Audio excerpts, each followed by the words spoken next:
Hey everybody, Michael Snyder here, Pacific Northwest Weather Watch. Today's May 2nd. Right now we are going to look at the severe thunderstorm gust that came through the Normandy Park area very early this morning. I mean, look at this gust, 63 miles per hour on my ultrasonic anemometer. This is the highest gust I've ever recorded at any home weather station I've ever been at.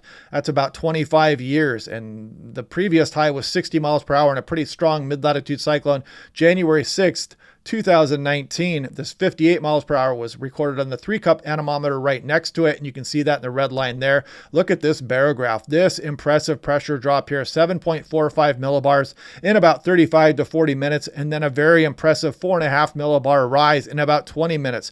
This may be the strongest pressure drop ever recorded at SeaTac, as well as the strongest pressure rise ever. So a very interesting little localized feature here across areas just south of Seattle. This is looking at the barograph compared to my house at Normandy Park versus SeaTac, virtually identical. So we have high confidence here in this barograph being correct. This, again, is just kind of showing that big drop here. If you notice, the biggest wind started when the pressure rise occurs there. So if you're watching your barometer here from about 2 o'clock and going down to 2:30 there, you would notice something is coming because a pressure drop that fast is usually going to be followed by some kind of a rise and probably strong winds. So barometer could have given you a heads up there, but I was asleep and this woke me up out of a dead sleep immediately. I woke up, there was power flashes everywhere. It sounded like a tornado was hitting the house. The house was shaking. My wife was going crazy. It was quite a unique experience, and it probably only went on for about 3 to 4 minutes. This is that ultrasonic anemometer on the Davis Vantage Pro here. It should be 3 a.m. here. I did not adjust that for daylight savings, but what an impressive gust it was.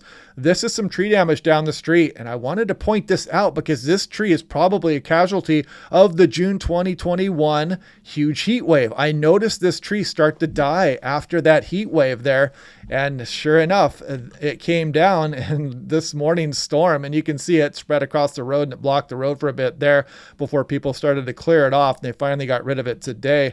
But look at the sea level pressure drop here, 1958, November 3rd. You can see about 6.1 millibar drop in an hour. We beat that in about 35 to 40 minutes. So that's an incredible drop. I just am having trouble wrapping my head around it here. It's beating all the mid-latitude cyclones, even the Columbus Day storm, the Inauguration Day storm, it's beat them all. It's just an incredible little local feature here.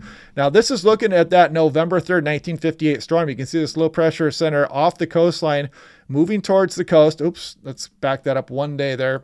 And you can see this low pressure center, and you see why the pressure dropped at SeaTac so rapidly with this storm as it tracked directly over the storm and then quickly moved off to eastern Washington with the rapid pressure rise behind it. There was hurricane force gusts at Olympia, big northwest wind at SeaTac, very unusual direction with those big gusts there. So just kind of showing you why that did it. And this was a much more localized feature here that wasn't even felt, for example, at Renton or Tacoma or Boeing Field. None of those areas got those high winds. SeaTac did get 43 miles per hour, but Normandy Park definitely got the brunt of this little feature that happened yesterday. And what's interesting is that the UW model actually picked up on some stronger winds here, coming with some of that downdraft activity or those microbursts from those decaying thunderstorms. And you see it here, and you can see those stronger winds at about 3 a.m. moving across the SeaTac Normandy Park area out over the Puget Sound there, impacting some of Vashon Island and moving up across Bremerton and finally Hood Canal there.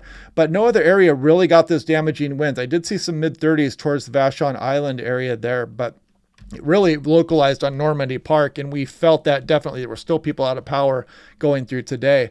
Now here's looking at a life cycle of a thunderstorm here. So this is the towering cumulus stage. It's basically showing that it's updraft stage at this point. And then as you go to mature stage, you've got updrafts and downdrafts, the combination. And this can be the diagram of a supercell as well, as you get these updrafts maintaining one of these storms for hours at a time.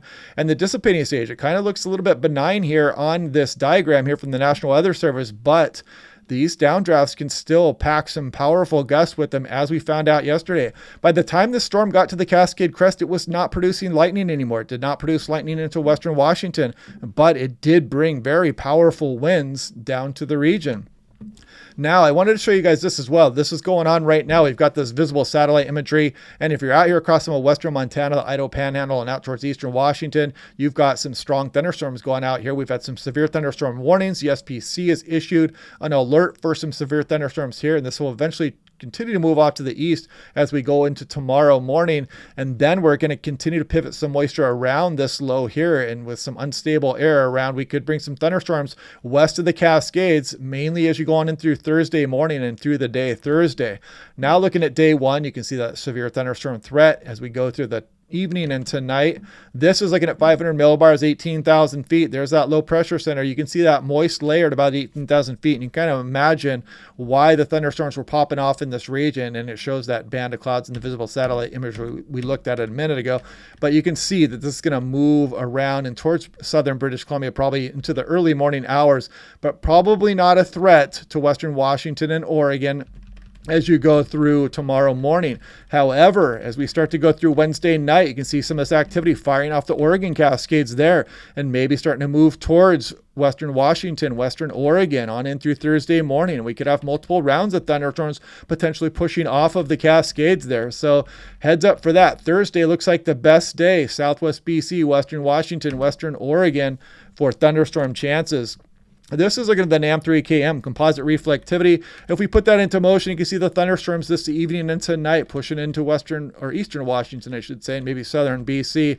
But then as we go on into Wednesday night, look at this, some thunderstorms firing on the Oregon Cascades. Some of that activity is going to move up across the Washington Cascades, Western Washington. And again, this is what the Doppler radar may look like as we go through the day Thursday. So you see potential multiple rounds of thunderstorms as we go through Wednesday night into Thursday morning here across Western Washington. And by the time you get to Thursday afternoon, look at this, increased thunderstorm activity again across Eastern Oregon, Washington, Idaho, Western Montana. What a storm system here. And I mean, look at this as you go on through Thursday night, Eastern Washington. Get your cameras out. Watch out for that lightning out there. But anyway, yeah, I thought I'd share this with you guys. Cliff Mass is probably doing a blog. I've been talking to him via email today. If you want to know who Cliff Mass is and for some reason you don't, Google Cliff Mass weather blog. He's got a lot of good information there.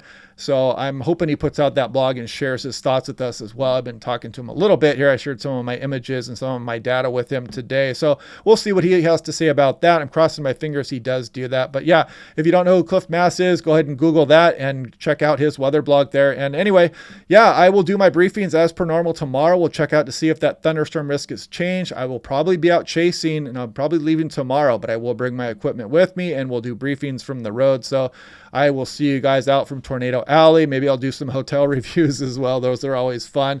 But anyway, I'll still talk to you guys when I'm out there. I love watching the weather across Pacific Northwest no matter where I am. So anyway, I will talk to you guys tomorrow and I'll see you then.